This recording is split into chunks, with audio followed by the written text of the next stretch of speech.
This is a stimulus check update and daily news report. Got some big news to share with you. President Biden and Joe Manchin met in person to talk about the Build Back Better bill. I'll let you know what came out of that meeting and how Joe Manchin said anything is possible. I'll also play a video clip directly from Joe Manchin where he stands with the Build Back Better bill.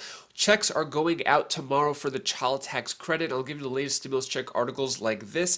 Thousands of Americans can claim $500 stimulus payments this week. Are you eligible? And I'll give you some other important updates as well. Hope you're having a terrific Tuesday. If you appreciate the fact-based, fast-paced updates, hit the like button down below. So let's start with the stimulus check news first. Thousands of Americans can claim $500 stimulus payments this week. Are you eligible? So this is what's going on in St. Louis, Missouri. Direct Cash Program will give out $500 to people who are suffering from coronavirus. So this includes job loss, reduced hours, funeral expenses, as well as treatment costs. You need to be a St. Louis resident for at least 12 months and must have 80% or lower below the median income.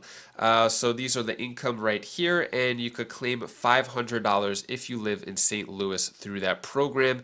Next, child tax credit. Struggling families could receive $1,800 per kid on Wednesday. See if you are eligible. So that's the sensational way of saying it. We'll segue into the child tax credit. It's $1,800 cumulatively if you have a kid under 6. Getting $300 per month times 6 months. So let's talk about child tax credit. Without the boosted child tax credit, nearly 10 million children could fall deeper into poverty. So child tax credits are going out for the final payment tomorrow, December 15th, and many people have reported that they've even gotten the direct deposit a few days early as the 12th, I believe.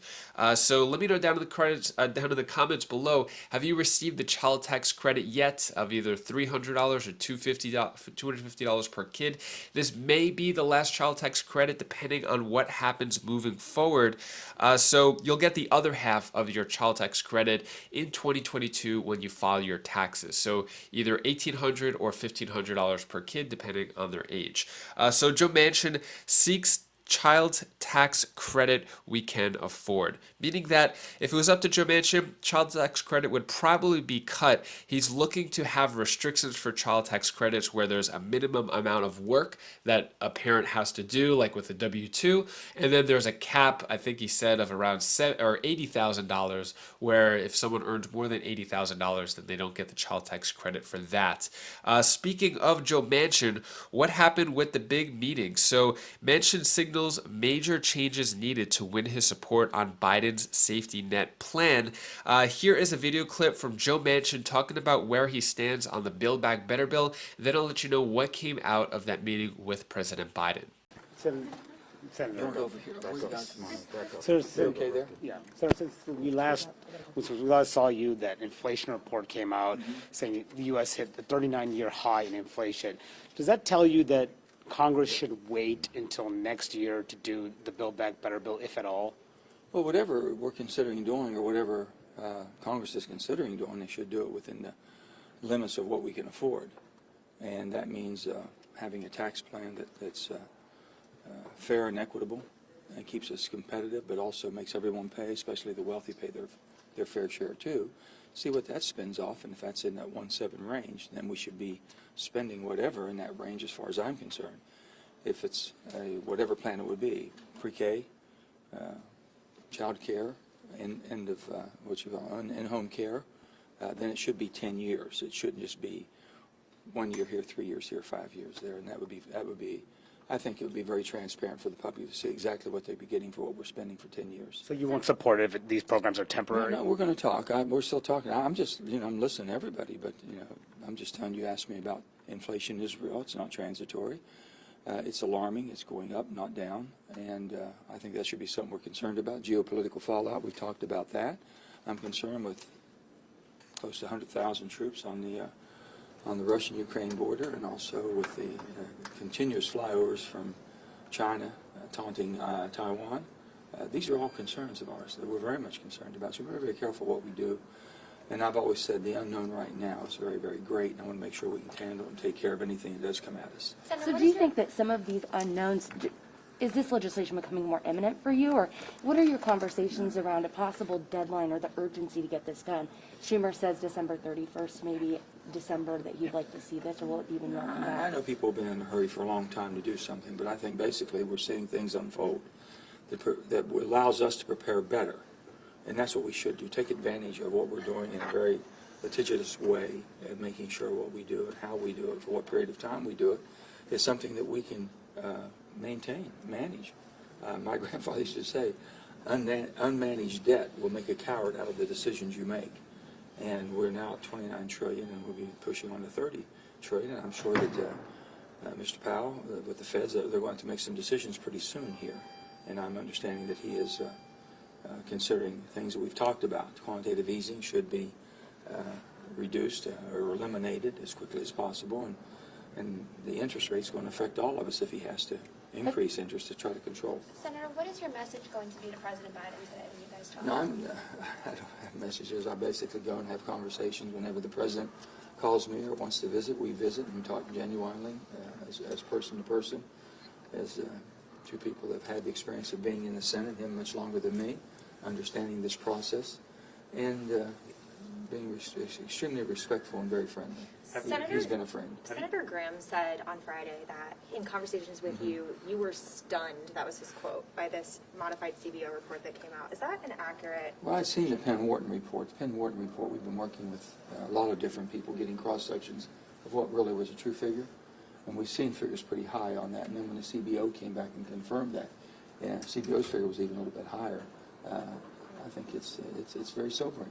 Do you believe that? Do you believe that number? Have you finalized Have you finalized your plans? Are you going to the White House to meet with the president? I'm going sometime today, I believe. You know, it's either a phone call or I'm going over.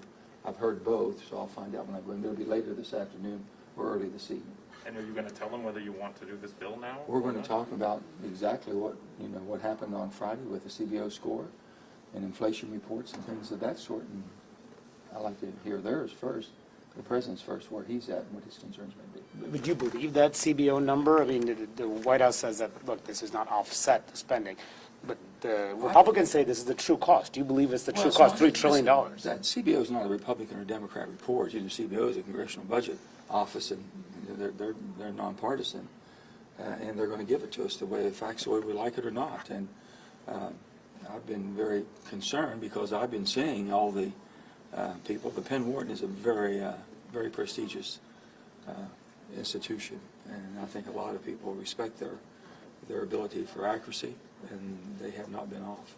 Looks like Joe Manchin is still playing hard to get, trying to get Democrats to kiss the ring of Joe Manchin and try to do what he wants. Looks like he's not budging. So Manchin hits Democrats' $2 trillion bill as too costly in talks to Biden. One of the biggest takeaways that came out of the meeting is Manchin says anything is possible after Biden calls to plead on $2 trillion spending bill. So yesterday, President Biden and Joe Biden met. President Biden and Joe Manchin met in person yesterday, and what came out of the meeting is anything's possible after they talked about the Build Back Better bill. Manchin said it was a good conversation, but he declined to give details, saying we were talking about different iterations. Also saying here, the reporter asked, do you think it's possible that it'll happen this year? Manchin replied, anything's possible here. Saying we had a nice conversation and we talked to negotiate. That's what it's all about. Now to keep your mouth shut and negotiate. That's what Joe Manchin said, and the White House said that it was a productive conversation. Not giving any more information out of that. If it was a productive conversation or went the way things that President Biden and the Democrats wanted, probably would have said, hey, let's celebrate, Joe Manchin's on board. Doesn't look like he's on board yet, and we have a tight deadline of Christmas to have this passed by. So probably not going to happen, or Joe Manchin needs a little more convincing. I don't know, maybe another $1 billion for his wife's commission. Here is a video clip of another Democrat talking about the benefits of Build Back Better bill and in relation to Joe Manchin. Welcome back to State of the Union. I'm Jake Tapper. Senate Democrats are scrambling to get President Biden's Build Back Better plan passed before Christmas. That's just 13 days away. Supporters of the bill say it would make historic investments to help American families. But one key Democrat, Senator Joe Manchin of West Virginia, is still the big bah humbug for his party, questioning whether the nearly $2 trillion bill is necessary and declining to commit to supporting it. Joining us now to discuss, Democratic Senator Amy Klobuchar of Minnesota. Thanks so much for joining us. Really appreciate it. Thanks, Jake. So Senate Majority Leader Chuck Schumer says the Senate is still on track to pass the Build Back Better bill before Christmas. That's just 13 days away.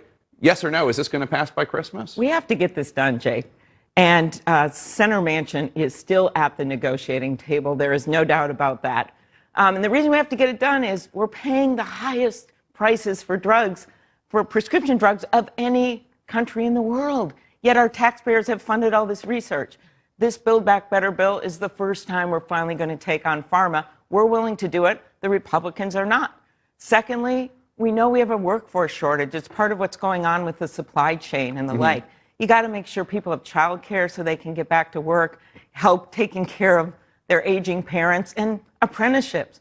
We know that there are a bunch of people out there who are not yet back into the workforce, and we need to make sure they go into jobs like in hospital area with COVID still raging, making sure that we've got enough truck drivers and construction workers and plumbers. Right. That's a lot about what this bill is when we talk about building back better. By Christmas? Is it going to pass by Christmas? I am all in on getting it done by Christmas, and we'll do everything to get it done. So Republicans asked the Congressional Budget Office to analyze the Build Back Better bill if key provisions such as the child tax credit or universal pre-K were made permanent instead of being phased out after a few years.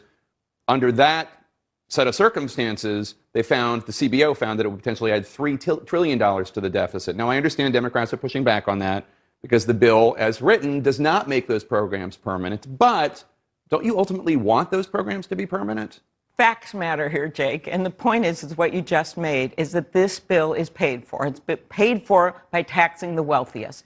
And it's paid for to help regular people. But you want those. All the economists have said that it doesn't make it, it's not inflationary because of the fact it's paid for. Now, one of the reasons you like to have programs be for shorter time sometimes, you want to make sure they're working. You want to think what's worked. We know, I think, that pre-K is going to be a major part of this, that it is going to be something that we should keep in place. So what do? You can continue a lot of the tax changes we've made to pay for it.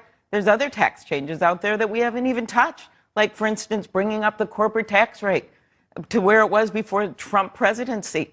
Every point you bring it up, if you brought it up to, say, 25%, that's $400 billion.